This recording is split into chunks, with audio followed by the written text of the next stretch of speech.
YouTube! ¿Qué pasa? Welcome back to another Bleach Brave Souls video on my channel.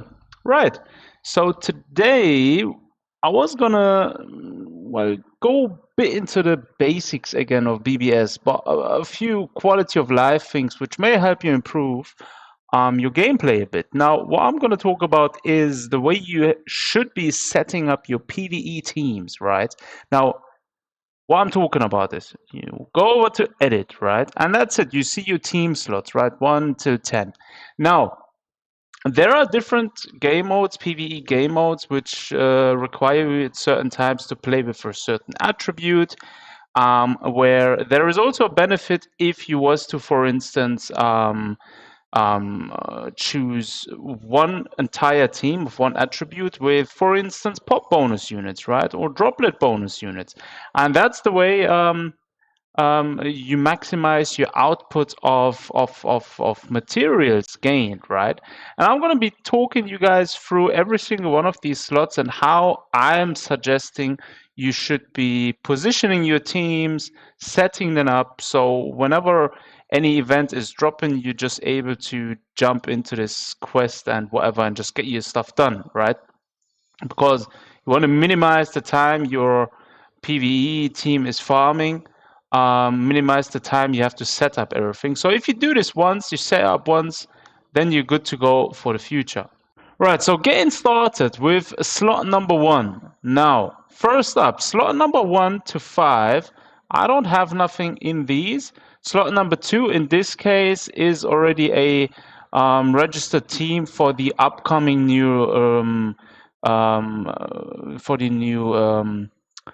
resurrection characters, right? So that's why I placed them there. But generally, slot 2 to 5 are empty. Now, I usually don't have nothing there. My main slot, in my case, is slot 1. And this slot should be your farming team, right? Now, I would always suggest having one slot your farming team, which is, in this case, this team, even though, yes, I know these aren't farming characters, but in my case, since I'm so overly loaded on materials, I don't really bother having a dedicated farming team for crystals, jewels, and gold, right?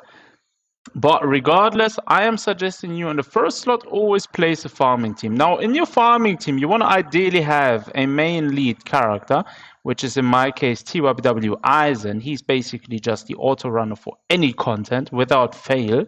And he is geared up to be dishing out damage, but doing it faster as well. So if you can see his skills, I gave him the movement speed card, another Rio Kotsuyu, the movement speed plus 50%, so he's got a 70% movement speed, which is more than enough.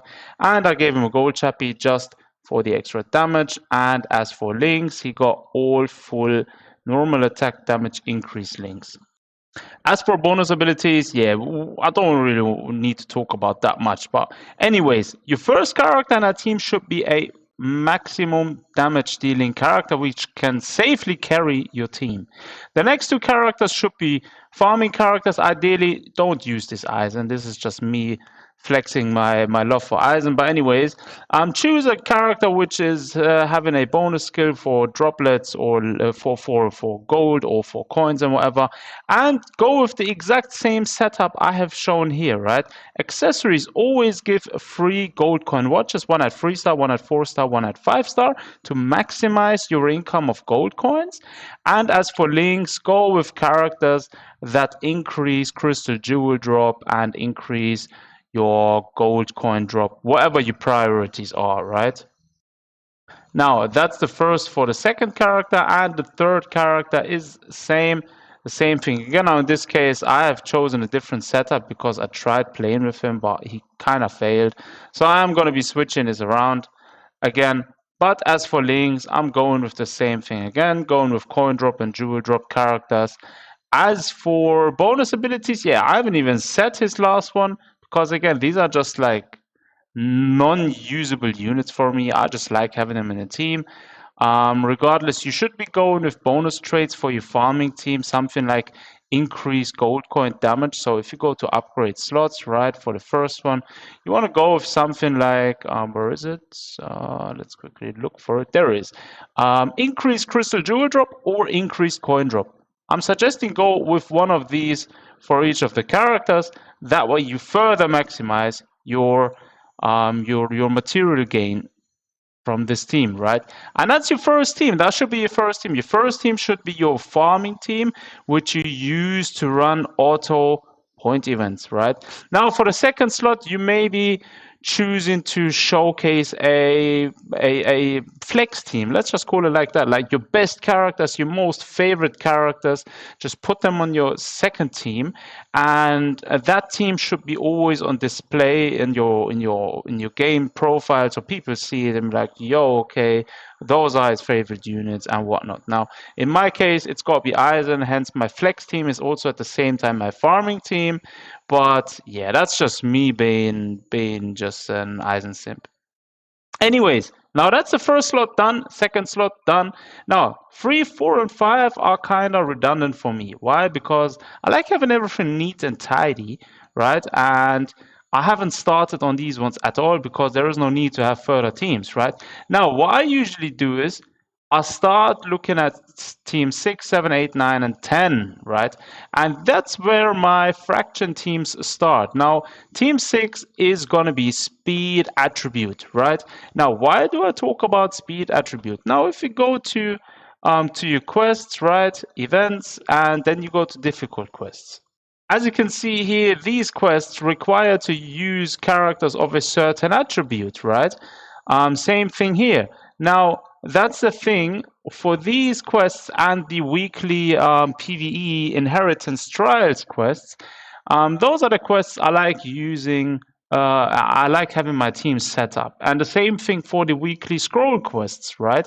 Now, for all of these quests, you want to have teams already set up so you minimize the time you need to spend in order to build your teams, right? Now, so what I did is for my speed team, I have chosen the renewed version of Ulquiorra and 2 bonus characters. And that's generally the trend I'm going with each of these teams, right?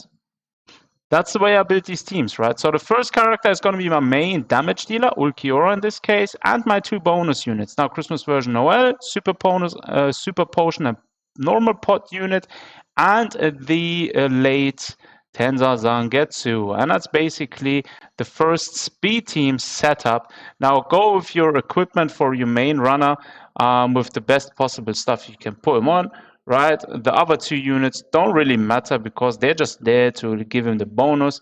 But as for your main runner, always go with the best possible accessories to maximize damage output, right? Now, Team 7 is going to be my mind attribute team. Same thing again, it's going to be having a main damage dealer and 2 bonus units. These 2 characters are actually super pot and normal pot damage, normal pot increase units. So you are going to get more potions from the PVE content as well.